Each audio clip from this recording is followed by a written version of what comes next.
तो dune prophecy आ चुकी है और इसके पायलट एपिसोड से ही इसने फैंस का ध्यान अपनी तरफ खींच लिया है। इतने लंबे टाइम से हम फैंस के जो सवाल थे कि ये बेने जेसरिट कौन है, कहां से शुरू हुआ ये सब, इनके पीछे की पॉलिटिक्स और इनका मकसद क्या है, उन सभी सवालों के जवाब ड्यून प्रोफेसी लेकर आई है। और उन सवालों के पीछे जो डिटेल्स हैं उन्हें जानकर आपको बहुत मजा आने वाला है। और इसे और इंटरेस्टिंग बनाने के लिए मैं एक खतरनाक बात बोलना चाहूंगा, एब्सोल्यूट गुड ही एब्सोल्यूट ईवल करने की कैपेसिटी रखता है। अब इस खतरनाक बात को समझने के लिए आओ ब्रेकडाउन की तरफ बढ़ें। तो ड्यून प्रोफेसी के साथ ही हमने देखा कि बेनी जेसरिट का जो पूरा सिस्टरहुड है वो रकेला नाम की एक लेडी ने शुरू किया और वो सभी ट्रुथ सेयर्स का काम किया करती थी, यानी सारे ग्रेट हाउसेस के बैरन्स और ड्यूक्स को उनके एडमिनिस्ट्रेशन में हेल्प करना और पॉलिटिकल स्टेबिलिटी को बनाए रखना।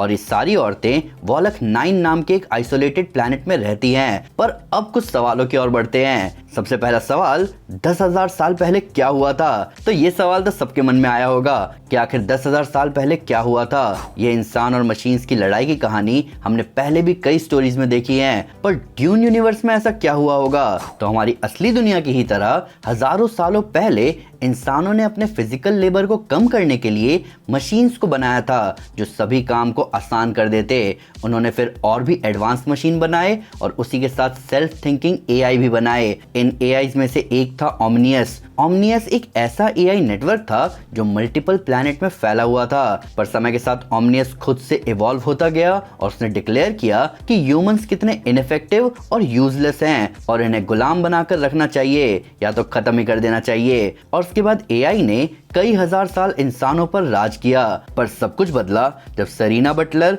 और वॉरियन एट्रेइडीज जैसे हीरोज ने एआई के खिलाफ विद्रोह शुरू किया और फिर एक के बाद एक कई सारे वॉरियर फैमिलीज इसमें जुड़ गए और ये एक ऑल आउट वॉर में ट्रांसफॉर्म हो गया जिसका नाम पड़ा द बटलेरियन जिहाद। कई सालों तक एआई के खिलाफ लड़ने के बाद बैटल ऑफ कॉरिन में फाइनली ह्यूमंस ने ओमिनस के फाइनल हब को भी खत्म कर दिया और उसी के साथ एआई का एज भी खत्म हुआ। वॉर की सबसे मेन फैमिली हाउस बटलर ने बैटल ऑफ कॉरिन के नाम पर ही अपना नाम चेंज करके हाउस कॉरिनो कर लिया, जिसके बाद वो पूरे नॉन यूनिवर्स में रूल करते आ रहे हैं जिसका नाम पड़ा द इंपीरियम। अब बात करते हैं कि रकेला कौन है। तो इस एपिसोड को देखते हुए ये सवाल तो सबके मन में आया होगा कि रकेला कौन है और सब उसकी बात क्यों मानते हैं। तो रकेला एक्चुअली में बटलेरियन जिहाद के लेजेंडरी हीरो वॉरियन एट्रेइडीज की ग्रैंड डॉटर है और बटलेरियन जिहाद के खत्म होने के बाद रकेला ने एक मिशन शुरू किया था जहां वो बचे कुचे मैनकाइंड के फाइनेस्ट ब्रेन्स को इकट्ठा कर रही थी और ऐसा करते हुए वो पहुंचती है प्लैनेट रोजाक पर। प्लैनेट रोजाक उन प्लैनेट्स में से एक था जहां ओमिनस एआई का हब था और बटलेरियन जिहाद में इस प्लैनेट पर काफी तबाही मची थी और कई सारे बायो वेपन्स भी यूज हुए थे जिसकी वजह से यहाँ का एनवायरनमेंट पूरी तरह बर्बाद हो चुका था।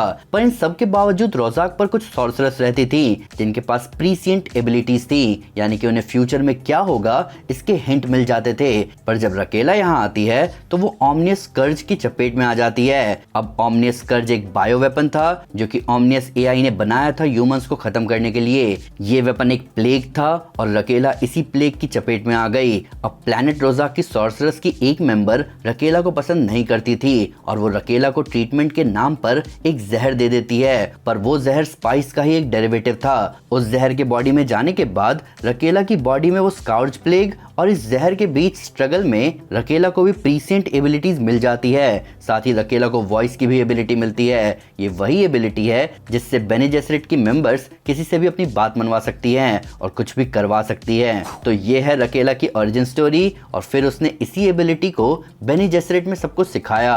तो अब अगला सवाल ये आता है कि बेने जेसरिट क्या है और वो क्या चाहती है। तो ये अभी तक का सबसे बड़ा सवाल है कि बेने जेसरिट आखिर है क्या और ये चाहती क्या है। तो देखो, बेने जेसरिट एक मैट्रियार्कल कम्युनिटी है जिनका फाउंडिंग प्रिंसिपल ही यही है कि इंसान अपने ओरिजिनल फॉर्म में एनफ नहीं है, इन्हें इवॉल्व होना पड़ेगा, उन्नत होना पड़ेगा, तभी ये सरवाइव कर पाएंगे। और ये सब होने के लिए टाइम ऑफ पीस की बहुत जरूरत है, तभी तो हम प्रोग्रेसिव बन पाएंगे। और उसी पीस को एस्टैब्लिश करने की जिम्मेदारी बेने जेसरिट ने ली। उन्होंने ठाना कि एक इफेक्टिव और एफिशिएंट एडमिनिस्ट्रेशन के अंडर ही मैनकाइंड फ्लरिश कर सकता है, इसीलिए उन्होंने ट्रुथ सेयर का काम लिया और सभी ड्यूक्स और खुद एम्परर तक को हेल्प करने लगी एडमिनिस्ट्रेशन में। वही उनके प्रिंसिपल का दूसरा हिस्सा जहां वो ह्यूमन एवोल्यूशन पे भी बिलीव करती हैं, उसके लिए उन्होंने जेनेटिक सैंपल्स इकट्ठा करना शुरू किया।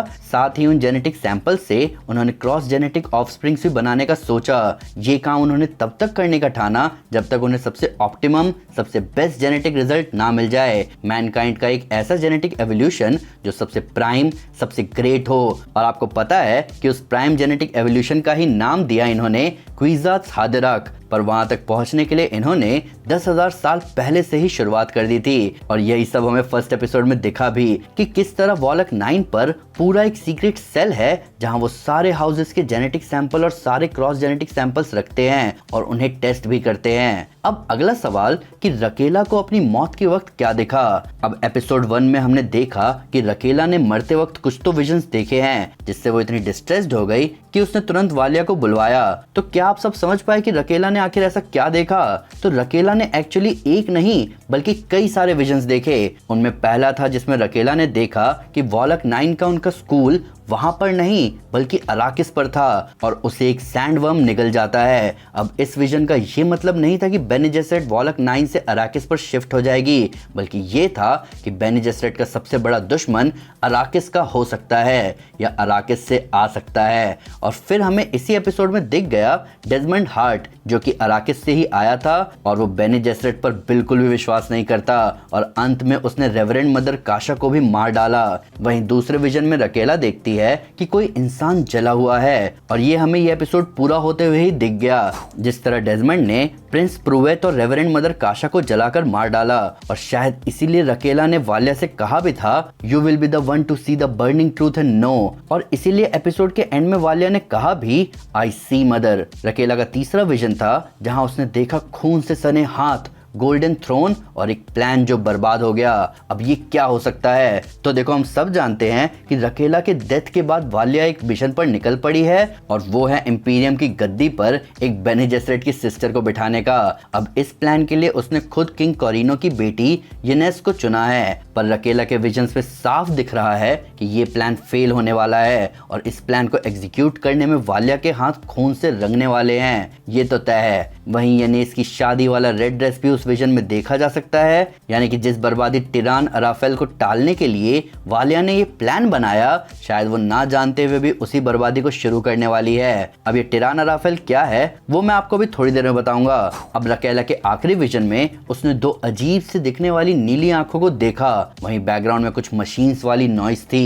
तो क्या लगता है कि थिंकिंग मशीन्स दोबारा आ सकते हैं या फिर ये नीली आंखें किसी और की हैं? तो एक चीज तो क्लियर है कि बटलेरियन जिहाद के बाद थिंकिंग मशीन्स पूरी तरह से खत्म कर दिए गए थे। तो इस बात की पूरी गारंटी है कि वो आंखें किसी मशीन की तो नहीं थी। पर फिर वो कौन हो सकता है? तो वो एक्चुअली खुद क्विजाट्स हादेराक हो सकता है। अब मेरे ऐसा कहने के पीछे एक रीजन है। ड्यून के एक नॉवल में Reverend Mother Gaius Helen Mohiam Paul को बताती है कि हम सारे सिस्टर्स की मेमोरीज को एक्सेस कर सकते हैं, उनके एक्सपीरियंस में झांक सकते हैं। पर एक ऐसा मोमेंट आता है जिसके आगे हम कभी नहीं देख पाते और शायद वो कोई फेमिनिन मेमोरी नहीं बल्कि एक मैस्कुलिन जंक्शन है और हम सभी ट्रूथ सेयर्स उससे डरती हैं। और ये मैस्कुलिन जंक्शन खुद क्विजाट्स हादेराक है। क्विजाट्स हादेराक की पावर्स इस लेवल पर है कि वो खुद की मेमोरीज में तो झांक ही सकता है, साथ ही साथ वो आज तक बनी सारी रेवरेंड मदर्स की मेमोरीज को भी एक्सेस कर सकता है। पर रेवरेंड मदर्स उसकी मेमोरी में नहीं जा सकती और शायद इसी चीज का सामना किया मदर सुपीरियर राकेला ने, जहां एक लिमिट रीच करने के बाद वो क्विजाट्स हादेराक की कॉन्शियसनेस से टकरा गई और वो उनके मन में खौफ पैदा कर गया। अब बात करते हैं कि टिरान अराफेल क्या है। तो ये टिरान अराफेल क्या है जिससे सब इतना डरते हैं? टिरान अराफेल ना तो कोई एंटिटी है ना ही कोई विलन, बल्कि टिरान अराफेल एक ऐसी सच्चाई है जो कि मैनकाइंड की तकदीर में लिखी हुई है। हर कोई अपनी ही हरकतों के कारण अपने खुद के दुश्मन पैदा करते हैं और फिर वो दुश्मन हमारे ही एग्जिस्टेंस का खतरा बन जाते हैं। आज की दुनिया में ही देख लो तो global warming, climate change, nuclear war, ये सारी वो चीजें हैं जो कि ह्यूमंस ने ही की हैं और ये प्रॉब्लम सब हमारी ही एग्जिस्टेंस को खत्म करने की कैपेबिलिटी रखते हैं। और ये जो प्रॉब्लम्स जो हम खुद से ही खुद को खत्म करने के लिए जनरेट कर लेते हैं, इन्हीं प्रॉब्लम्स या मुसीबतों को या कैलेमिटीज को कहा गया है टिरान अराफेल। और आपको आइडिया लग गया होगा कि ड्यून यूनिवर्स में पहला टिरान अराफेल क्या था।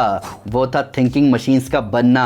तो मदर सुपीरियर राकेला ने भी यही देखा कि मैनकाइंड फिर से एक और टिरान अराफेल की तरफ बढ़ रहा है। अब आते हैं डेजमंड हार्ट की तरफ कि उसकी दिक्कत क्या है और उसे सल्यूसा सिकंदस की पॉलिटिक्स से क्या करना है। तो पहले एपिसोड में हमें दिखता है कि हाउस रिचीसी के ड्यूक किंग कोरिनो से कहते हैं कि वो अगर मैट्रिमोनियल टाई के लिए रेडी होते हैं तो हाउस रिचीसी अपना अर्माडा हाउस कोरिनो को देने के लिए रेडी हैं और वो अराकिस पर कंट्रोल बनाने में हाउस कोरिनो की मदद भी करेंगे। पर अब सवाल आता है कि ये कैसा एम्परर है जिसकी खुद की कोई आर्मी नहीं है। अब अगर आपने हमारी पिछली ड्यून वाली वीडियो देखी हो जिसमें हमने आपको बताया है कि इंपीरियम का स्ट्रक्चर मिडिवल फ्यूडल सिस्टम जैसा है, तो आपको कुछ तो हिंट मिल गया होगा। यहाँ पर हो ये रहा है कि इस टाइप के गवर्नमेंट में मेन एम्परर कभी भी एक स्टैंडिंग आर्मी मेंटेन नहीं करते, बल्कि वो अपने एम्पायर को स्टेट्स में बांटकर अलग अलग बैरन्स और ड्यूक को दे देते हैं। अब ये बैरन्स और ड्यूक्स एम्परर के नाम पर रूल करते हैं और फिर इन बैरन और ड्यूक्स की जिम्मेदारी होती है कि वो आर्मी बनाए, उन्हें मेंटेन करे, टैक्स और रेवेन्यू वसूल करके थोड़ा हिस्सा आर्मी को मेंटेन करने में लगाए और बाकी बचा हिस्सा एम्परर की तरफ भेज दे। अब एम्परर इसीलिए खुद की आर्मी मेंटेन नहीं करते क्योंकि आर्मी को मेंटेन करना बड़ा टास्क है। उसके लिए पैसा चाहिए ताकि सबको सैलरी दी जा सके, फिर उन्हें रखने की भी झंझट होगी। तो एम्परर इतनी झंझट नहीं पालना चाहता। वो पूरी तरह डिपेंड करते हैं अपने बैरन्स और ड्यूक्स की लॉयल्टी पर कि अगर कभी वॉर हुआ तो ये बैरन्स और ड्यूक्स अपनी आर्मी लेकर मेरे लिए आ जाएंगे। पर पॉलिटिक्स में अक्सर ऐसा होता नहीं था। कभी कभी होता ये था कि कोई एक बैरन या ड्यूक इतनी बड़ी आर्मी बना लेता था कि वो खुद एम्परर से ज्यादा पावरफुल हो जाए और फिर वो खुद एम्परर को थ्रेट देने लग जाते थे। और वही एग्जैक्टली यहाँ भी हो रहा है। हाउस रिचेसी हाउस कोरिनो को धमकाने में लगा हुआ है। पर फिर इन्हीं सब के बीच आता है डेजमंड हार्ट जो कि अराकिस पर पोस्टेड था और जैसा कि वो बताता है कि उसकी पूरी यूनिट मारी गई थी और एक शाही हुलूद ने उसे खा लिया था, पर फिर वो किसी तरह बच गया और अब उसे कुछ पावर्स मिले हैं। और फिर हम एंडिंग में देखते हैं कि डेजमंड प्रिंस प्रूवेट और रेवरेंड मदर काशा को मार डालता है अपने उसी पावर से। तो अब सवाल ये है कि क्या डेजमंड हार्ट लॉयल है थ्रोन के लिए? इसका जवाब है नहीं, बिल्कुल नहीं। क्योंकि देखो डेजमंड जानता था कि यहाँ सलूसा सिकंदर्स पे कंडीशन बहुत नाजुक है। एक गलती और हाउस रिचेसी अभी इस प्लेनेट पर अटैक शुरू कर देगी, या वो हाउस कोरिनो से लॉयल्टी विड्रॉ कर लेंगे और अराकिस और इंपीरियम दोनों से हाउस कोरिनो हाथ धो बैठेगा। तो ये सब जानते हुए भी उसने प्रिंस प्रूवेट को मार डाला। अब ये एक्शन ऐसा चेन रिएक्शन ट्रिगर करेगा जहां हाउस कोरिनो और हाउस रिचेसी में दुश्मनी बढ़ जाए। तो डेजमंड कहीं ना कहीं हाउस कोरिनो को अंडरमाइन कर रहा है। हो सकता है कि वो किसी और हाउस के लिए लॉयल हो और उनके बिहाफ में हाउस कोरिनो को कमजोर करने आया हो, एक लॉयल्टी का मास्क लगा के। तो दोस्तों ये था ब्रेकडाउन ड्यून प्रोफेसी के पहले एपिसोड का। तो जैसा कि हमने कहा था कि ड्यून की कहानी बहुत ही डीप और कम्प्लेक्स है और यहाँ पॉलिटिक्स और पावर की लड़ाई हमेशा चलती रहती है और हम अपने एपिसोड ब्रेकडाउन से कुछ भी नहीं छोड़ने वाले। मेरे को ये एपिसोड बहुत अच्छा लगा, पर मैं एक बार आपका एक छोटा सा रिव्यू जरूर जानना चाहूंगा कमेंट्स में। साथ ही साथ वीडियो को लाइक जरूर करें और चैनल को सब्सक्राइब करें कई जबरदस्त स्टोरीज के लिए, क्योंकि आप जानते हैं ना अंत में सब स्टोरीज ही बन जाते हैं।